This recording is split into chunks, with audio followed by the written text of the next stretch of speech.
oleh sama-sama apa yang kita pelajari hari ini.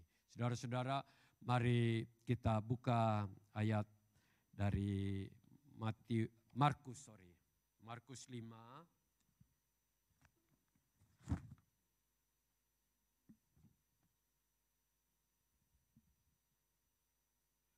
Ayat 21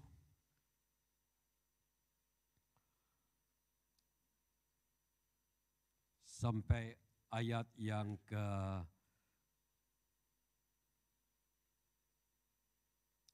kita sampai ayat yang ini aja ya. Nanti sebentar saya berhenti mana yang sudah cukup. Saya baca ayat ke-21, saudara membaca ayat yang genap dan kita bergantian agar tiap kata-kata kita perhatikan dan kita masukkan dalam hidup kita agar ayat itu akan terus hidup di dalam hidup kita.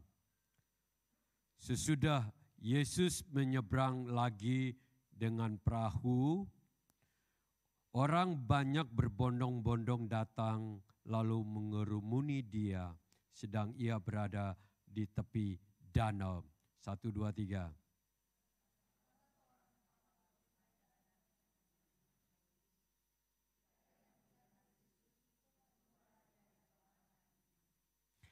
Dan memohon dengan sangat kepadanya, anakku perempuan sedang sakit, hampir mati. Datanglah kiranya dan letakkanlah tanganmu di atasnya supaya ia selamat. Lalu pergilah, saudara lanjutkan 24.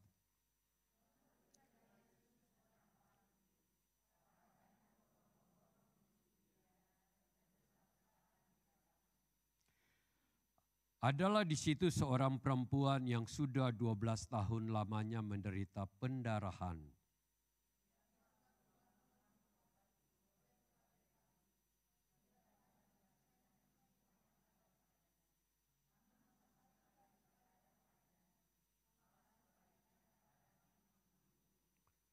Dan dia sudah mendengar berita tentang Yesus. Maka di tengah orang banyak itu ia mendekati Yesus dari belakang dan menjamah jubahnya.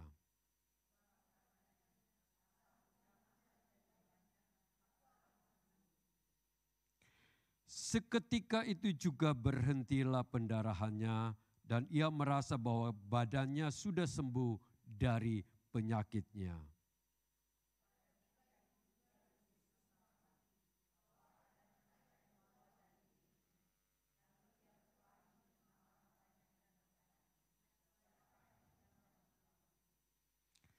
Murid-muridnya menjawab, engkau melihat bagaimana orang-orang ini berdesak-desak dekatmu dan engkau bertanya, siapa yang menjamah aku?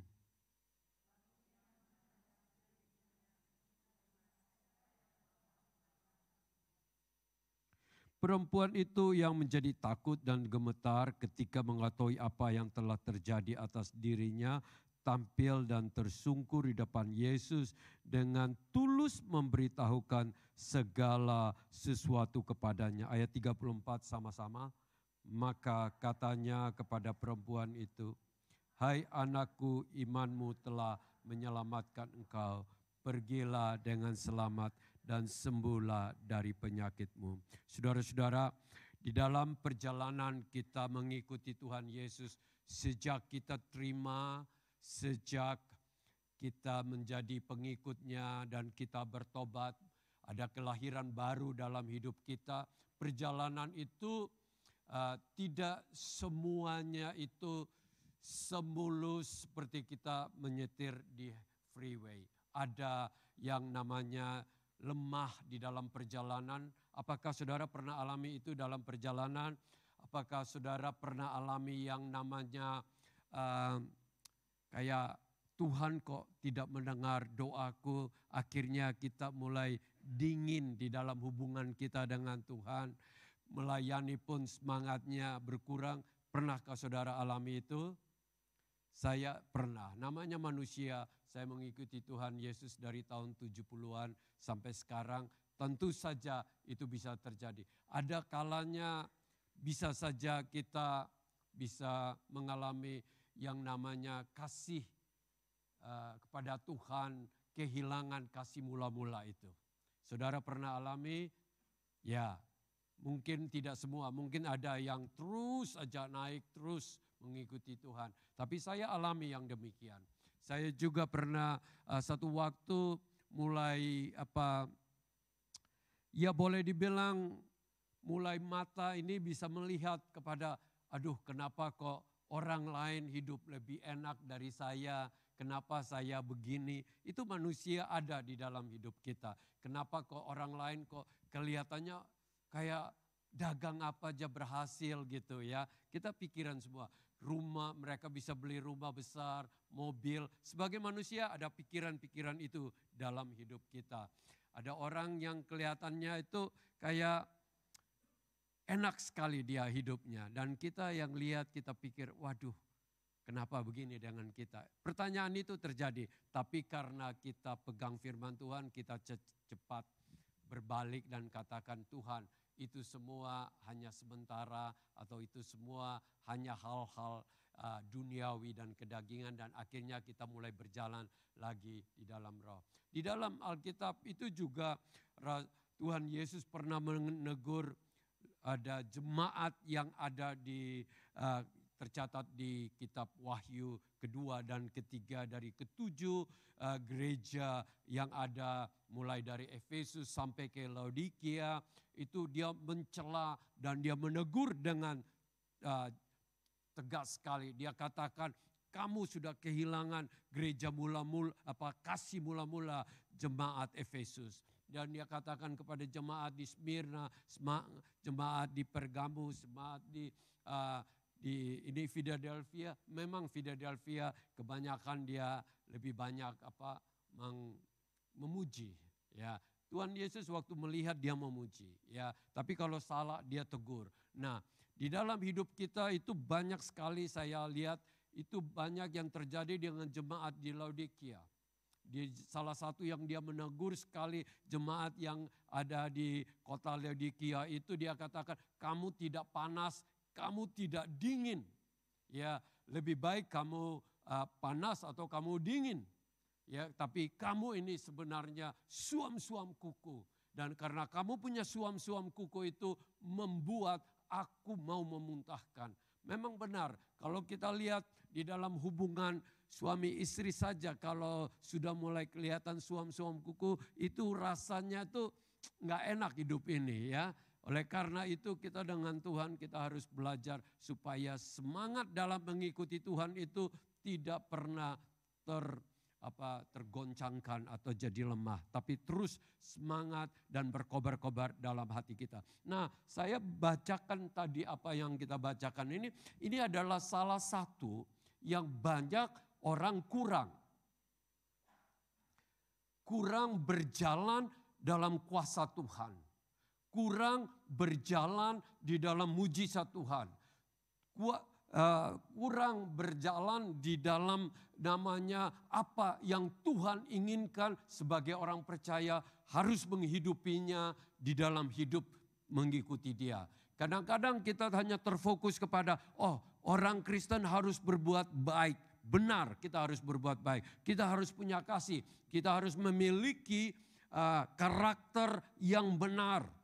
Karena nama Tuhan itu dicela karena perbuatan kita. Itu penting sekali, kita harus perhatikan bahwa itu penting. Tetapi banyak orang pikir kekristenan itu hanya sebatas, ya saya buat baik, saya cukup menolong orang, itu saja. Padahal yang bolak-balik Tuhan Yesus katakan, barang siapa yang mengikuti aku, dia akan melakukan perkara-perkara yang besar, bahkan melebihi dalam hidup kita. Kita kurang praktekkan itu dalam hidup kita. Sehingga kita itu menjadi orang Kristen baik, tapi orang Kristen yang tanpa kuasa. Kita itu orang Kristen yang punya karakter mulia, tetapi hidup kita waktu orang sakit, kita tidak ada punya kemampuan untuk mendoakan supaya orang itu sembuh. Atau kalau kita sendiri mengalami hal-hal yang banyak tantangan, kita itu sudah seperti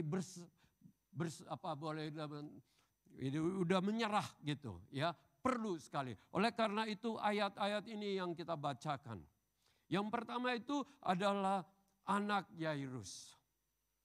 Sakit, papanya datang meminta dan Tuhan Yesus datang. Kalau kita sudah tahu ceritanya bahwa dia dibangkit kembali, anak gadis itu.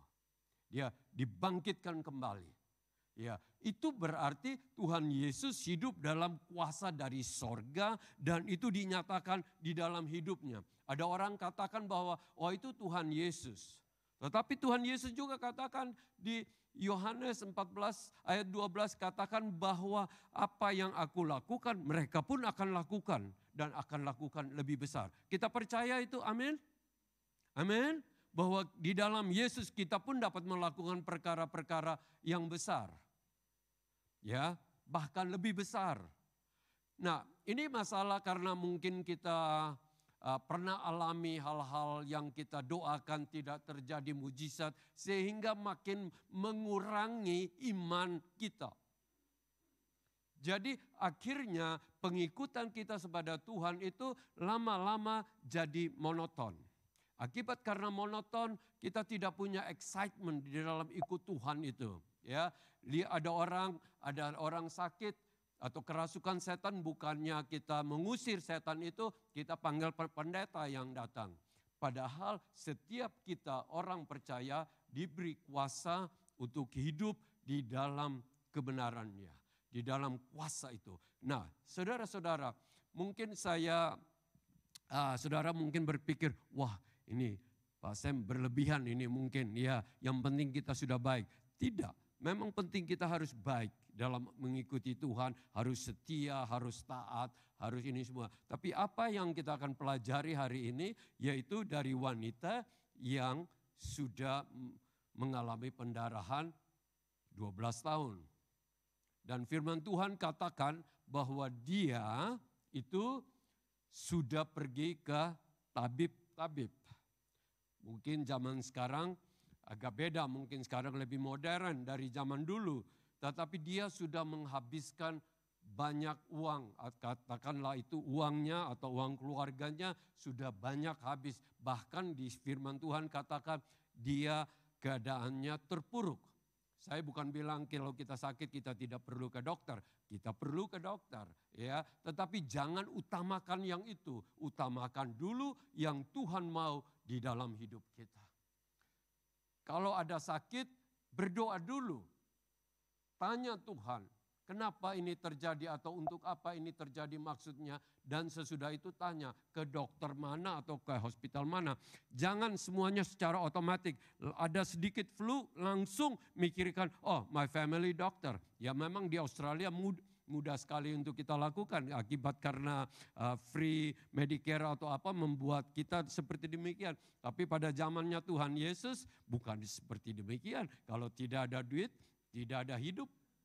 Ya, oleh karena itu mereka sungguh-sungguh dan wanita ini sudah mengalami yang namanya ke dokter pada zaman itu. Saya tidak tahu standarnya bagaimana pada zaman itu, tetapi pasti ada juga yang pintar. Nah, hari ini kita akan mempelajari 4 hal yang membuat kita semua berjalan di dalam mujizat Tuhan. Saudara ingin dengar? Ingin belajar? Catat ya. Ada 4. Yang pertama, wanita itu sudah mendengar, kalau kita baca di sini tadi ya, wanita itu sudah mendengar tentang berita tentang Yesus ayat 27. Ya, jadi memang hidup ini kita harus membiasakan diri untuk siapa kita dengar. Itu penting, yang penting. Apa yang kita dengar, siapa yang kita dengar itu sangat penting sekali. Kalau kita dengarnya kata-kata yang negatif, most likely kita juga akan negatif. Kalau kata-kata yang pesimistik tentang sakit kita atau masalah yang sedang kita hadapi, pesimistik kita akan hadapi. Kita akan juga ikut pesimistik di dalam hidup ini. Oleh karena itu kita harus mendengarnya dari Tuhan Yesus. Harus dengar dari apa yang firman Tuhan katakan. Apa yang Roh Kudus katakan di dalam hidup kita. Pertama itu kita harus belajar untuk dengar suara Tuhan. Wanita ini kita tidak tahu bagaimana dia mendengar tentang Tuhan Yesus. Tetapi yang pasti ada yang membisikkan dia atau memberitakan bahwa ada seorang dari Nazaret. Latar belakangnya tukang kayu. Tetapi waktu dia kemanapun dia selalu menyembuhkan orang. Dan wanita itu merasa, wow ini yang saya butuh. Ini yang saya ingin dengar. Nah ini penting sekali. Siapa yang kita dengar itu juga penting. Apa yang kita dengar, siapa yang kita dengar itu penting. Apakah kita dengar itu tentang Yesus atau tentang Donald Trump atau Kamala Harris atau siapa yang kita dengar itu sangat penting. Kalau yang kita dengar di YouTube, katakanlah ini banyak yang nonton YouTube ya kelihatannya ya. Atau sudah tutup semua itu YouTube. Atau Facebook juga nggak ada lagi ya. Pasti masih banyak ya. Kalau yang kita dengar itu hanya politik aja, nanti pikiran kita tuh otomatis banyak berbicara mengenai hal politik. Kalau itu yang kita bicarakan soal sekarang ini ekonomi lagi downturn, akan membuat kita langsung bisa down. Benar enggak? Perasaan takut itu ada di dalam hidup semua manusia. Oleh karena itu kita mesti belajar setiap hari dalam hidup kita. Di dalam hidup kita itu siapa yang kita dengar. Penting, amin saudara-saudara.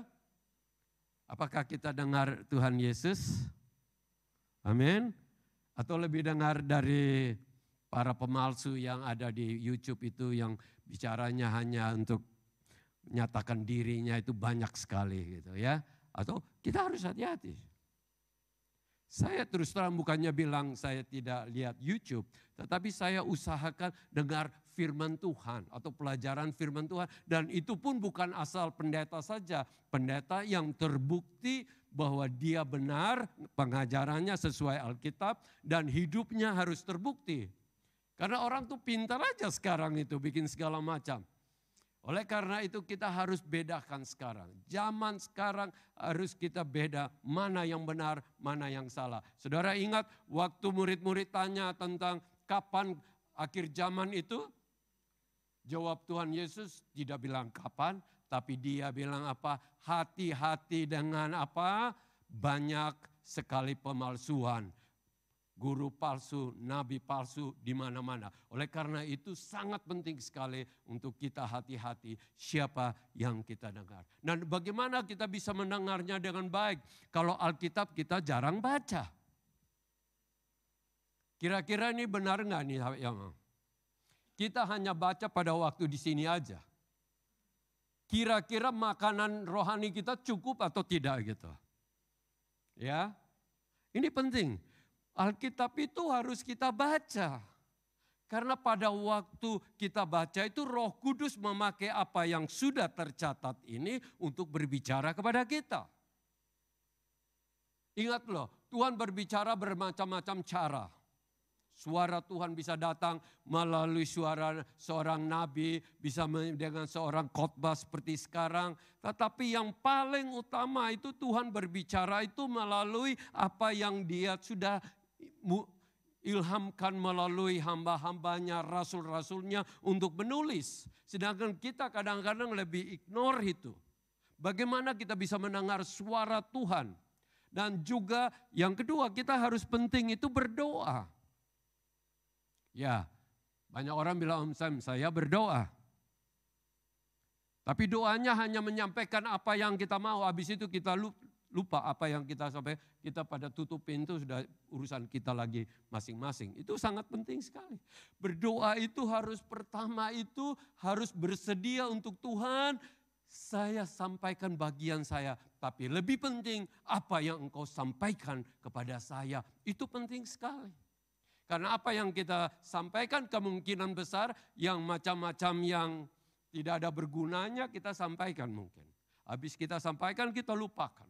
Oleh karena itu kita perlu sekali mengizinkan Tuhan sampaikan apa yang engkau mau dengan hidupku. Apakah untuk tahun depan atau untuk hari ini setiap langkah dalam hidupku. Itu penting sekali.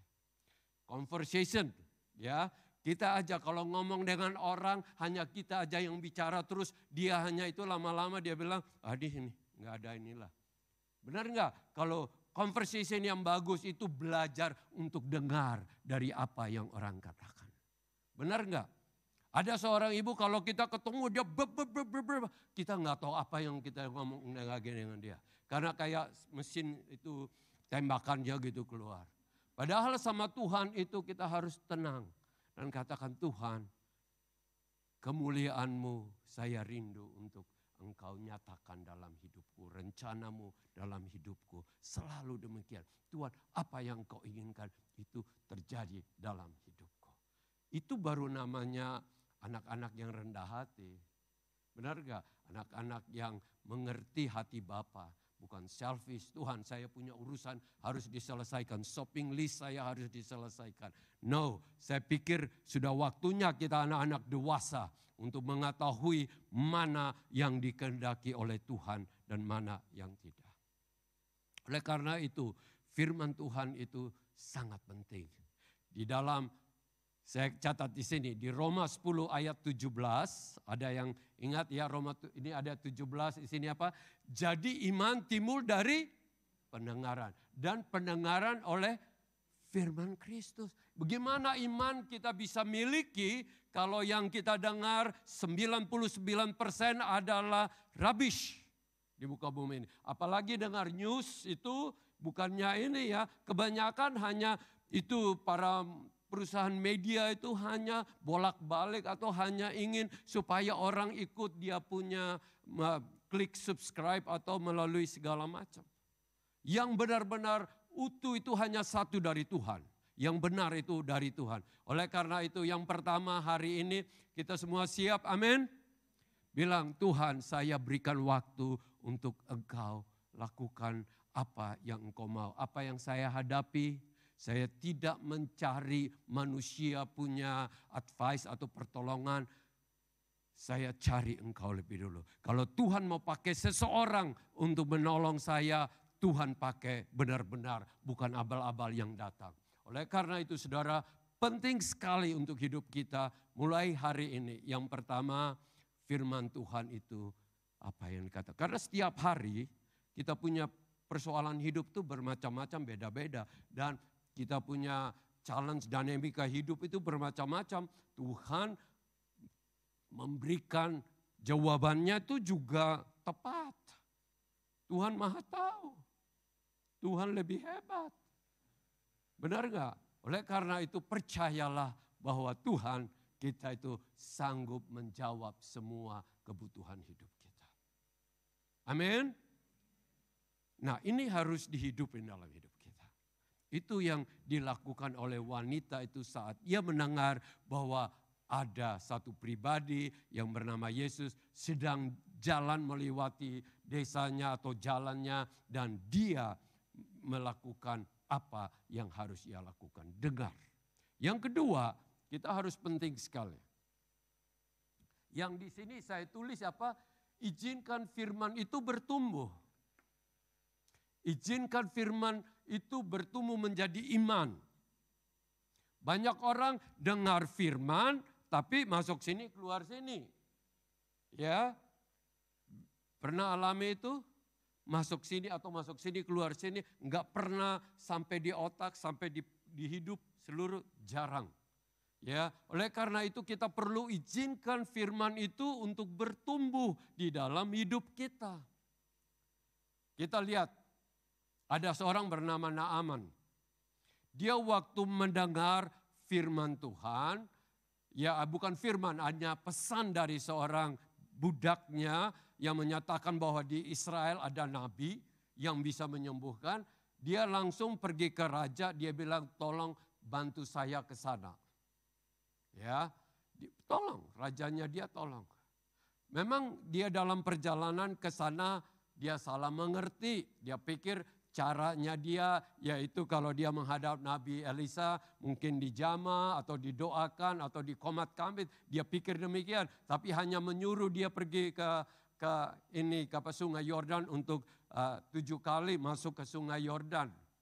Ya, dan dia kecewa. Tapi puji Tuhan, akhirnya dia mentaati dan dia sembuh dari kusta. Padahal saudara tahu bahwa kusta itu tidak mudah untuk disembuhkan, sampai saat ini pun tidak mudah, saudara-saudara. Oleh karena itu, iman itu harus terus dibangun. Ya, firman yang ada itu jangan dilawan dengan keraguan. Banyak dilawan dengan keraguan. Saya pernah berbicara dengan seseorang, apa yang saya ceritakan itu langsung saya rasa dia reject. Tentang kesaksian hidup atau apa. Kenapa? Baru saya perhatikan. Karena di dalam hidupnya dia tidak pentingkan firman itu. Dia tidak pentingkan. Yang dia pentingkan hanya adalah kesenangan kedagingannya. Saya ke rumahnya, ya, memang orangnya memang hobinya aneh. Punya mobil ada 110 mobil, saudara-saudara. Ya, berarti yang dia ingin saya bicarakan dengan dia hanya mobil. Memang saya bisa mengerti sedikit, tapi untuk apa itu semua kan? Tapi saya hanya ingin katakan bahwa kita ini sebagai anak Tuhan saat mendengar suara Tuhan jangan seperti Thomas dulu, ragu-ragu. Tetapi apa? Terima dulu. Terima. Itu penting sekali. Saudara lihat seperti Abraham, kenapa dia disebut bapak orang beriman. Karena pada waktu Tuhan memanggil dia keluar dari Ur Kasdim, itu firman Tuhan katakan dia tidak tahu kemana harus pergi. Tetapi dia mau taat kepada Tuhan. Kebanyakan kita kan kalau Tuhan berbicara kan kita lebih analisakan logika kita untuk apakah kita bisa terima atau tidak. Ingat loh, berbicara dengan Tuhan, saya hanya kasih advice, terima saja. Karena dia jauh lebih mengerti dari kita. Pengalaman hidup kita itu bahwa kalau Tuhan itu jauh melampaui dari siapapun yang pernah menjadi advisor kita atau penolong kita. Dia di atas segala-gala. Dia mengetahui dari hilir sampai ke mudik. Dia tahu itu semua. Oleh karena itu mulai dalam hati kita bagaimana kita yang suka ragu-ragu harus bilang Tuhan angkat keraguan ini dari hidupku. Gantikan dengan iman yang benar. Ingat loh Tuhan Yesus itu mencela orang-orang asal kota asalnya Nazaret karena mereka itu meragukan siapa dia. Mereka selalu berpikir, wah itu kan anaknya Maria dan Yusuf, saudaranya ada sekitar kita di sini. Ya, mana bisa dia mengadakan itu? Sehingga mereka meragukan. Saat meragukan firman Tuhan dikatakan hanya mujizat kecil-kecil yang terjadi. Padahal di kota lain ada terjadi mujizat yang besar. Oleh karena itu mulai hari ini kalau dengar dari Tuhan itu jangan pakai logika lebih banyak. Saya bukan bilang kita nggak perlu pakai logika. Kita perlu karena Tuhan ciptakan supaya kita pakai. Benar kan? Tetapi lebih utamakan firman Tuhan dan iman itu di dalam hidup kita. Kita harus perlu memupuk. Wanita itu waktu dia mendengar, dia mulai membangun imannya. Oh ya, saya bisa sembuh ya. Oh ya, mujizat itu terjadi ya. Saya juga mau terjadi. Dan akhirnya firman Tuhan katakan, dia itu membangun imannya sebegitu rupa. Sehingga dia tahu bahwa ada pribadi yang bernama Yesus melewati sini. Dia sudah mau masuk di tengah-tengah kerumunan itu meskipun ada tantangan. Itu penting sekali. Mau kita bangun iman kita, ingat loh. Ya, penting sekali iman itu dalam hidup kita. Semua yang terjadi dalam hidup kita itu sadar atau tidak sadar. Itu karena Tuhan yang memelihara dan Tuhan yang memberkati. Bukan hebatnya kita, bukannya karena kita lebih dari orang lain, tetapi karena Tuhan yang campur tangan dalam hidup kita. Kita aminkan itu? Kita amin? Atau ngantuk? Lagi dikit saya cepat-cepat aja ya. Oke. Yang ketiga di sini, kita baca di ayat berapa tadi? Di ayat 28 itu. Sebab katanya asal ku jamah saja jubahnya, aku akan sembuh. Dia berkata, apakah dia berkata untuk orang lain? Tapi tidak katakan, tapi dia berkata untuk dirinya sendiri. Atau dia sudah bicara di dalam hatinya sendiri. Asal ku jamah jumbai bajunya saja. Ini penting sekali saudara-saudara. Untuk terjadi mujizat dalam hidup kita, kita memperoleh pertolongan, kita memperoleh hal-hal yang besar terjadi dalam hidup kita yang melampaui kita punya ordinary life yang agak boring. Saudara-saudara, kita perlu sekali untuk mulai berkata-kata hal-hal yang dari Tuhan itu. Dia berkata, asal ku jamah saja. Ini penting sekali. Kita mulai itu terjadi itu di dalam. Mujizat itu sebenarnya mulai terjadi itu saat di dalam hati kita itu sudah mulai terjadi iman yang bertumbuh itu. Penting sekali belajar untuk berkata-kata yang benar di dalam hidup kita. Ada satu orang bilang, aduh saya ke dokter. Tapi setiap kali dia datang dia bilang, ayahku mati umur 60 tahun. Sekarang saya sudah 59. Kira-kira dia ngomong itu benar apa enggak? Ya toh, ini kan ngomongnya aja sudah mulai dengan benar-benar keraguan dan negatif atau pesimistik gitu. Tanpa iman gitu. Percayalah, ada orang yang kalau kita tahu itu selalu bicara tiap kali ketemu sakit melulu. Gimana bisa sembuh kalau yang dibicarakan sakit. Dia senang kalau cerita sakitnya untuk orang dengar. Padahal orang juga punya persoalan masing-masing. Benar kan? Mulai sekarang setiap kali datang saya punya persoalan diam-diam. Bilang Tuhanku adalah penolongku. Tuhanku akan campur tangan di dalam hidupku. Tuhan akan menyembuhkan aku. Mujizat akan terjadi. Doaku akan didengar. Mulailah berkata-kata yang demikian. Kita mulai belajar dari sini, amin.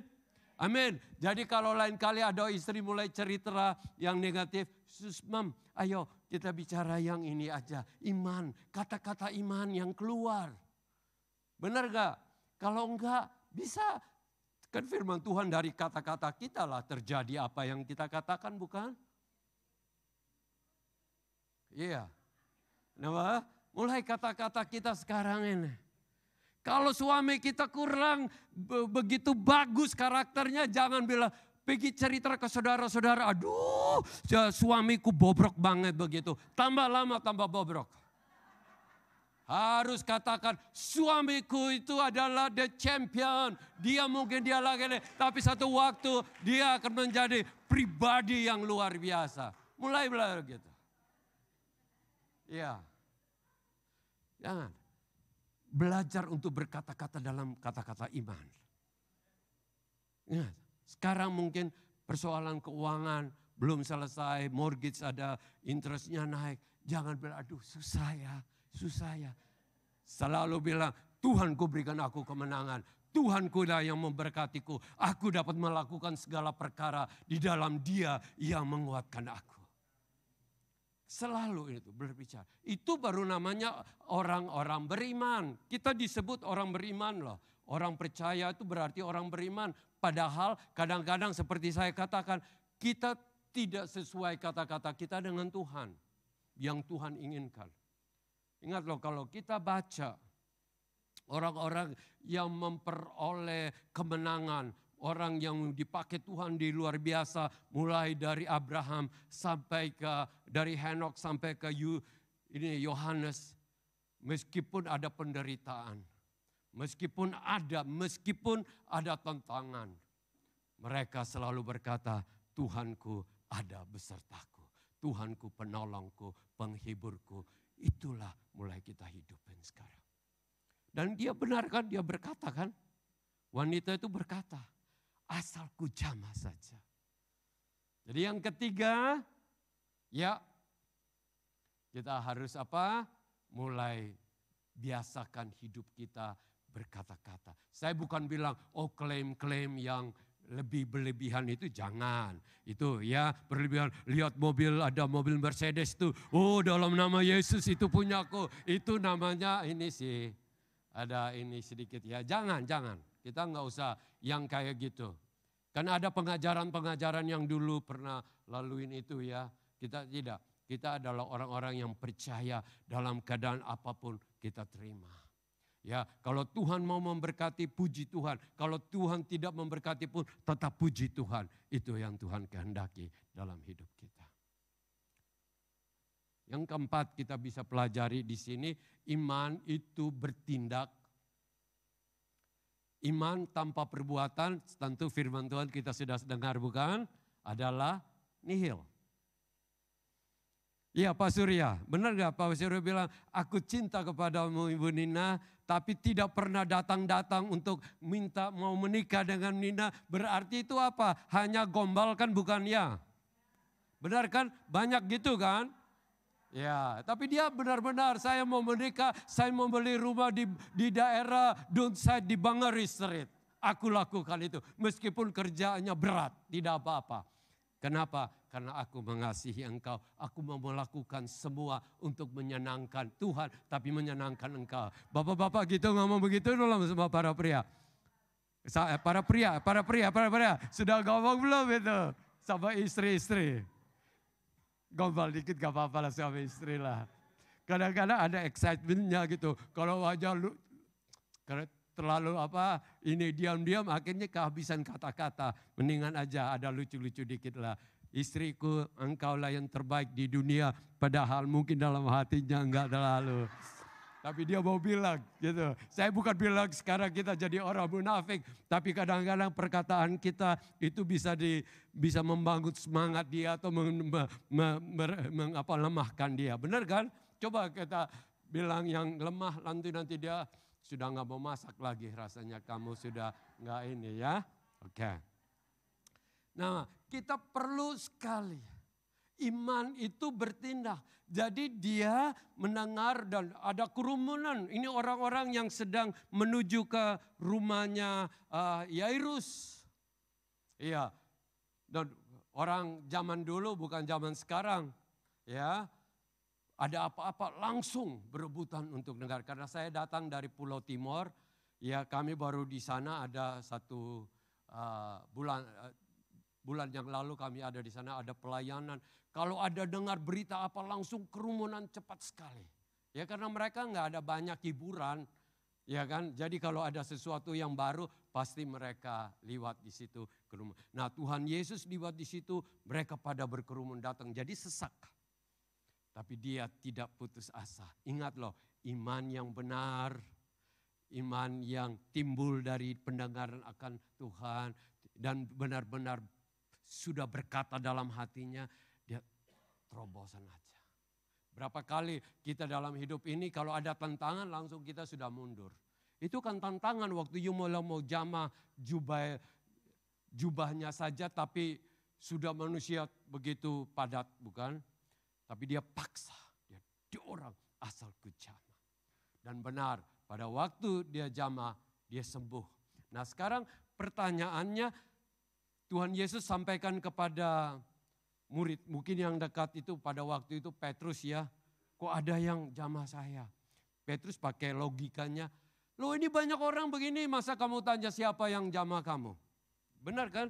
Siapa yang jamah? Tuhan Yesus bukan itu yang jamah-jamah tanpa iman mah banyak.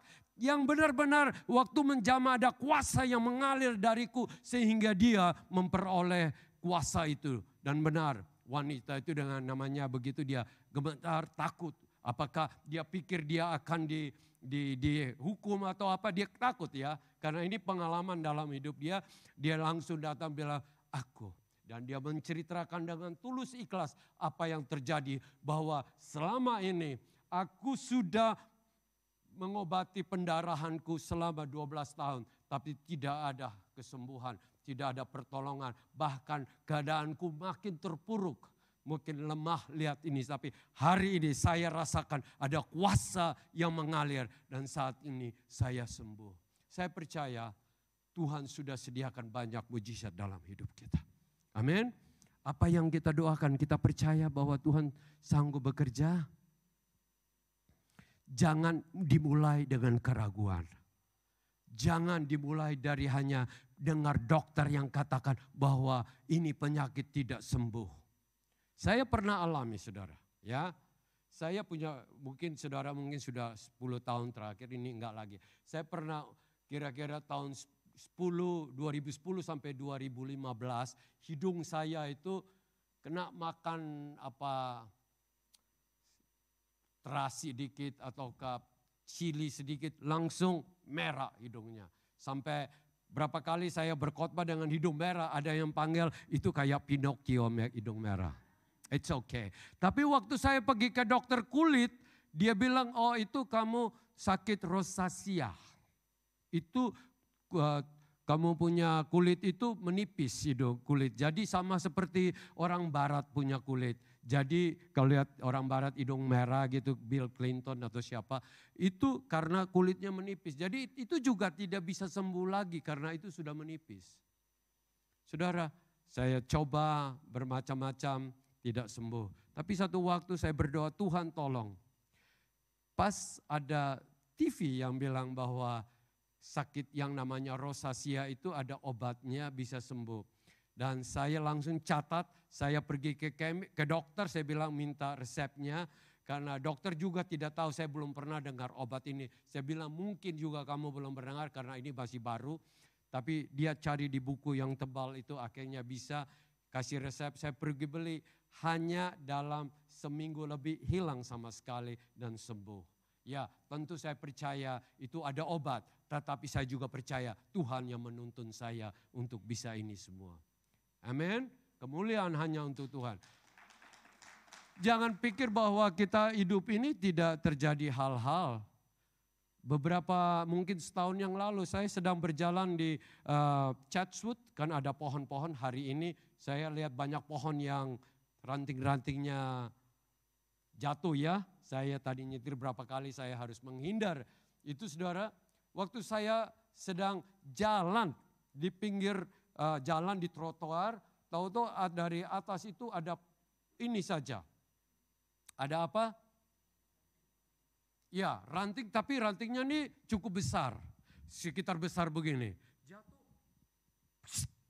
Kita kan nggak tahu itu kalau pohon itu jatuh. Ya, dan tidak mengena saya satu titik pun, tapi saya sedang membawa satu tas, ada buah-buahan, pas jatuh aja tuh, kena plastik, tas plastiknya putus, hancur. Bukan hancur ya, buah-buahnya masih bisa di ini lagi, tapi kena. Coba kalau itu kena kepala saya. Bisa juga almarhum kan, almarhum Samuel Junaidi. Ya. Bisa aja, bisa aja, bisa aja. Tetapi puji Tuhan, bahwa hidup berjalan dalam iman, berjalan dalam Tuhan Yesus, mendengar suaranya, pasti ada campur tangan Tuhan dalam hidup kita. Mungkin saat ini saudara sedang mendoakan anakmu, mungkin saudara sedang mendoakan suamimu, mungkin saudara sedang berdoa untuk siapa saja yang saudara sedang ini. Ada tentangan di dalam hidup ini. Atau mungkin dokter bilang ada sakit ini. Dan saudara sudah coba obat-obat ini. Tapi bukannya membaik tetapi hanya maintain aja atau biasa aja. Mungkin saudara ada itu semua. Tapi mulai belajarlah dengar apa yang Roh Kudus katakan. Roh Kudus katakan kalau bilang harus diet, ikutin diet itu. Lo bisa lo, ingat lo banyak penyakit is because of makan yang salah atau makan yang berlebihan. Itu sudah harus ini. Kebiasaan kita makan, ini untuk bukan dietitian saya ya, tapi kebiasaan kita makan barangkali itu tidak sehat untuk tubuh kita. Tetapi karena sudah terbiasa, jadi kita ini. Katakanlah saudara makan belacan ya, itu sebenarnya itu bakteri yang sudah ada, tapi saudara masukin di dalam perut ini. Ya. Benar gak? Nah itu harus tahu. Saudara tahu gak? Itu tubuh kita harus kirim tentara untuk berkelahi di sana untuk kalahkan. Kalau enggak kita kena penyakit. Benar gak? Nah itu kebiasaan kita. Mulai belajar sekarang, Tuhan ini tidak sehat, saya tinggalkan. Cari makanan yang sehat dan berguna. Amin. Oleh karena itu saya akan tutup dengan doa.